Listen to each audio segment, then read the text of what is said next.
ನಮಸ್ತೆ ಎಜಿ ನ್ಯೂಸ್ಗೆ ಸ್ವಾಗತ.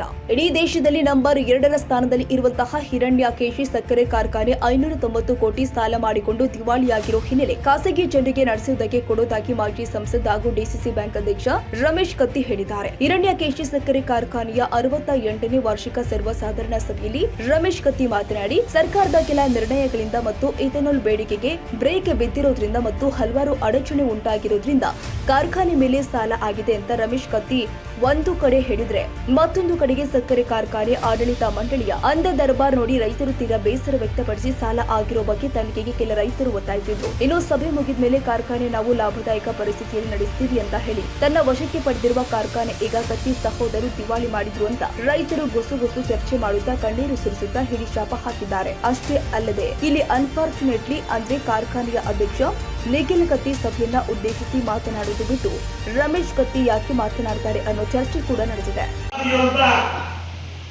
ಪರಿಸ್ಥಿತಿ ನಿರ್ಮಾಣ ಆಗಿದೆ.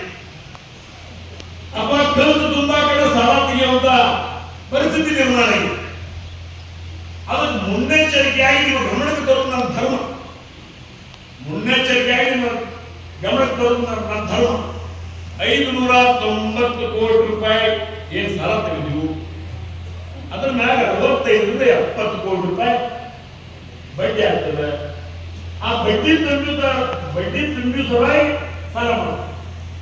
ಜೊತೆಗೆ 308 ಕೋಟಿ ರೂಪಾಯಿ ಇವತ್ತು ಟರ್ನ್ ನೋಡಿ ಅದ್ರ ಕಂತು ತುಂಬಾಕ ಸಾಲ ತೆಗೆದು ಹಿಂಗೆಲ್ಲ ಹಾಕೊಂಡು ಬಂದು ಇವತ್ತು ದಿವಸ 590. ಇದೆಲ್ಲಕ್ಕಾದ್ರು ಅನ್ನೋ ಪ್ರಶ್ನೆಯನ್ನು ಉಲ್ಲೇಖ ಮಾಡಿ. ಮೊದಲು 5,000 ಇಶ್ಯೂ ಇತ್ತು.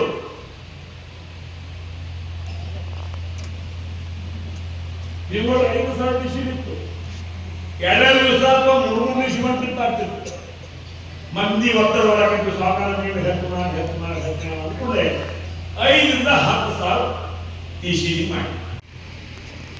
ಇದಕ್ಕೆ ಏನು ತಕರಾರಿದ್ರೆ ಸದಸ್ಯದ ಇನ್ನೊಂದು 5 ವರ್ಷ ನಾವು ಅನುಕೂಲ ಮಾಡಿಕೊಡೋಣ. ಏನು ಅಡಚಣೆ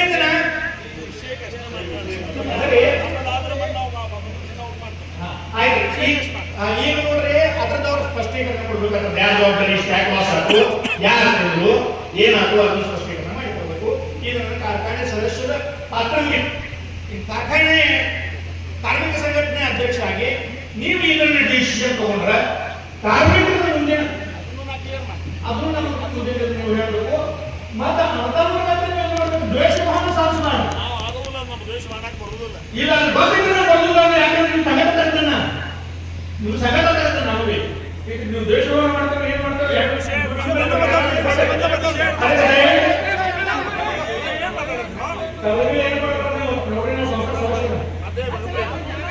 ಹೇಳಿ ನಾನು ಕಾರ್ಮಿಕರು ನೀವೆಲ್ಲ ಈ ಕ್ಷೇತ್ರದ ಕಾರ್ಮಿಕರನ್ನೇ ಹೊರಗಿನವ್ರು ಯಾರಿಲ್ಲ. ಅದಕ್ಕೆ ದಯವಿಟ್ಟು ಕಾರ್ಮಿಕರ ಪದ್ಧತಿಯನ್ನು ಕಾಪಾಡೋದು ಕರ್ತವ್ಯ. ಈರ್ಷೆ ಭಾವನೆ ಮಾಡಿ ಮಾಡಬೇಡ್ರಿ. ಯಾರು ಇಷ್ಟ ಹೇಳಿ ನಾನು ಮಾತು ಮುಗಿಸ್ತೀನಿ. ಅವ್ರಿಗೆ ಏನ್ ಬೇಕಾದ್ರೆ ಸರ್ಕಾರ ಕೂಡ ನಾವು ಯಾವತ್ತೂ ತಯಾರಿಲ್ಲ. ಯಾವಾಗ ತಾಜಾ ಸುದ್ದಿಗಾಗಿ ಎಜೆ ನ್ಯೂಸ್ 24x7 ಗೆ ಸಬ್ಸ್ಕ್ರೈಬ್ ಮಾಡಿ ಮತ್ತು ಬೆಲ್ ಐಕಾನ್ ಒತ್ತಿ ತಪ್ಪದೇ ಲಿಂಕ್ ಶೇರ್ ಮಾಡಿ.